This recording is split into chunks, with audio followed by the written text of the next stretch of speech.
The K-Jazz Show, Sundays on Kofifi FM 97.2. Welcome back to the K-Jazz Show on Kofifi FM 97.2. And our guest, has been in the vanguard of South African creative music scene's burgeoning international dimension. And since his international debut on Jazzman Records in 2014 with Project Elo, Tumi Mogorosi is a household name. Now, group theory, black music is a stunning statement from the drummer and composer who's standing in the lineage of South African greats such as Louis Moholo-Moholo, Makaya, Ntshoko, and Ayanda Sikade. Now, Tumi is an artist, activist, and theorist, and he joins us in conversation this morning to talk about his brand new project. Tumi, welcome to Kofifi FM 97.2. Yo, Marco, thanks for having me, man. Big love, yo. Thank you for joining us. Now, congratulations on the release. And I want us to start, with the concept, our conversation with the project Group Theory Black Music. What do you mean by that? And why that? Yeah, man, I think group theory, for me, has always sort of like found its representation, or sort of like has always found its articulation in black music. The idea that we share ideas within the construct of the band, or within the construct of like a song itself. Beyond the performative nature. So for me, this idea of group music has always been in the way of sort of the idea of ownership, the idea of like the decentering of the composer, the decentering of the arching, the conception around, ownership of intellectual property. Yeah. Yeah. So group theory has always presented a problem in that kind of orientation of the owner. So because this music is music that we borrow but it's music that has been passed on. So I mean, I think for me, the whole impetus also finds its articulation within Baraka's quote, that find the self and kill it, as a way of opening up for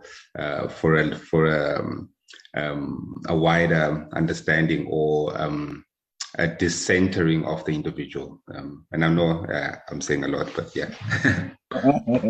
I want to get into that. I want to get into this quote by poet Amiri Baraka. Of course, this was taken from the liner notes of the album, The New Wave of Jazz. And it reads, "New black music is this. Find the self, then kill it." Now, very, very interesting quote, find yourself, then kill it. Let's unpack that quote and how it relates, to your project now. Yeah, I mean, also this idea of the self comes from the Western conceptual Enlightenment period, where they start to think about the individual versus the community. So, I mean, I think there's always been the notion that freedom is always found in individual ventures of like, the great Greek mythologies and Western Enlightenment mythologies around the hero who goes out on his own, finds and then comes back and gives it to the people.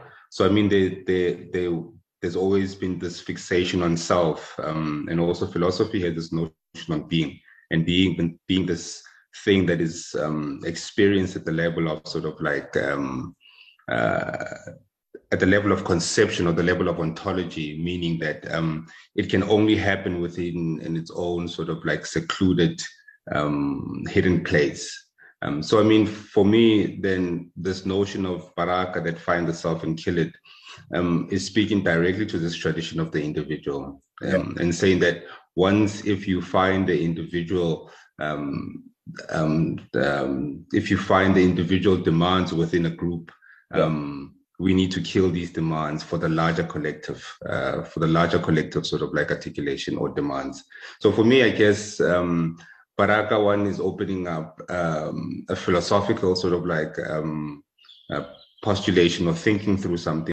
When one listens to, let's go back, when one listens to Project Elo and then the new project, There's a similar element to me, that you feature, which is the use of choir or chorale singers in your music, and you speak Mm, mm, inclusion, in the last comment that you made, that you include everyone has an opinion in the band, everyone has an opinion in the creation of, the craft, or what is it that we're working towards.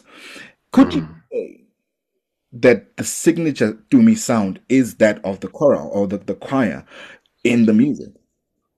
No, I mean, I don't think in terms of signatures, or, but I mean, I think for me, the voice has always presented as sort of like an integral part in how we conceive music, in how we conceive the communal more importantly. That my introduction to the music has always been through the communal, and this communal has always presented itself through the voice, as the first encounter. Yeah. So for me, somehow, the voice is central to the practice, but also, I mean, also trying using these Western instruments. I think trying to get to what the voice is trying to articulate in terms of that feeling that also can't be reduced to any sort of like representational qualities within the framework of language or semiotics. But I mean, I think, the voice also presents the limit of what can be spoken, because we're using an instrument that in the sort of like usual framework tries to assert some kind of a meaning. So I mean, with the voice in this collaborative sort of like, because there are no words, these sounds are trying to represent feelings, and I mean, for me, the voice is the closest thing to the feeling, and we're using the instruments to sort of like to support and propel that feeling that has been set up by the effect of that audio visual sort of like experience. Mm, mm. Let's look at sometimes I feel like a motherless child from the project. Yeah. You have recorded two versions of the song with Siam Tembu and the other with Gabi Mutuba. What inspired you to have two versions of this standard? It's a hymn, right? Yeah. I mean, this is uh because I mean, I'm also trying to think through this music as part of the larger work of Black studies and sort of like the liberation projects. So I mean, for me, sometimes I feel like a motherless child is a Negro spiritual that comes by way of the Atlantic. So I mean, already we're trying to trace almost 100 years of displacement and dislocation. Yeah. And we're trying to think through these frameworks of dislocation and displacement beyond the identity politic that comes with the human right. So I mean, that already by the 19 already by the turn of the 19th century, I guess people who were quote unquote free had feelings of displacement and dislocation. And if we want to talk about from the 1910 South African Land Act that sort of like dispossessed and displaced so many Africans, to the 1945 apartheid legislation government that came in to sort of like forcefully remove people. There's always been this sense of precarity, but also this sense of an uneasiness around being in the world. So I mean, sometimes I feel like a motherless child, I think, captures these moments that are really hard to describe in words, but have a sentiment in sound, have a sentiment in a feeling, and also have a sentiment in the collective unconscious of Black people around the globe. It also sort of like refuses its particular geography and lends itself to the larger collective. particularly enjoy listening to the two versions. When we talk about the recorded versions of the album, the one is more vocal. Sia goes in and he kind of vocalizes these concepts that you're referring to, and Gabby, on the other hand, she kind of just moves you through that intentionally. What was that the plan? With the two interpretations. Yeah, I mean, for me, these two interpretations are also presenting a crack in the gender, in the gender sort of like politics you know, um, of the post-colonial sort of like orientation around, identity. And for me, saying that these songs might be two songs, but it's actually one song. Yeah. You might think about these things as, and I mean, I did that sort of like in terms of the arrangement. If you can listen closely, Sia, I arranged the part that Sia, that doesn't have that the true believer moment. And I mean, for me, then when Sia starts this, I feel like a motherless child. Gabby finishes this sort of like this enunciation, or sort of like the statement, with a response to complete the song, that remain faithful to the cause of liberation, still feeling like a motherless child. So I mean, there's a continuation, I think, of that freedom project that both Black men and Black women, and beyond also the binary of sort of like the man and woman, you know what I mean, the sort of like trying to bring in the crack in sort of like these gender positionalities, that whoever embodies a black black skin is overdetermined from without, and this overdetermined this moment of being thought of as a pathogen, or sort of like this moment of being thought of as a terror to the community, is like goes beyond the gender politics, and goes beyond the sort of like queer orientations. Yeah. That blackness from its orientation has always been queer, has always been beyond the respectability politics that gender comes with, that the Black man is always not enough of a man, the Black woman is always not enough of a woman, and the Black queer is not enough in terms of the being visible, to be human, to exercise these moments of sort of like choices. Yeah. So I mean, it speaks to that whole notion of sort of like